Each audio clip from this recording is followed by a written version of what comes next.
জুলাইবিব যে পানি খাবে, পানি খাওয়ার পর্যন্ত গ্লাস নাই, হাতের তালুতে নিয়ে জুলাইবিব পানি খায়। আরবের উত্তপ্ত মরুভূমির মধ্যে হাঁটা যায় না, জুলাইবিবের জুতা নাই, জুতা ছাড়া জুলাইবিব হাঁটে। কিন্তু রসুলের মজমায় সবার আগের কাতারে থাকে, রসুলের মজমায় সবার আগের কাতারে থাকে। আল্লাহ রসুল তো দয়ার নবী, মায়ার নবী, ভালোবাসার নবী। তিনি জুলাইবিবকে সবসময় খেয়ালে রাখেন যে জুলাইবিব কি করে। জানে জুলাইবিব গরিব মানুষ, খাইতে পায় না, কেউ ডাকও দেয় না। আল্লাহ রসুল ডাইকা ডাইকা জুলাইবিবকে খাওয়ায়। ইয়া জুলাইবিব, তাল তাল, আসো আমার সাথে খাও। ও জুলাইবিব, তুমি আমার সাথে খাও। জুলাইবিব আত্মমর্যাদাশীল, অনেকে ডাকলে খেতে যেতে চায় না, লজ্জা পায়, লজ্জা পায়। এমন কিছু মানুষ আছে সমাজের মধ্যে, গরিব কিন্তু কারো কাছে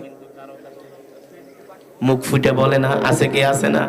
কারো কাছে মুখ ফুটে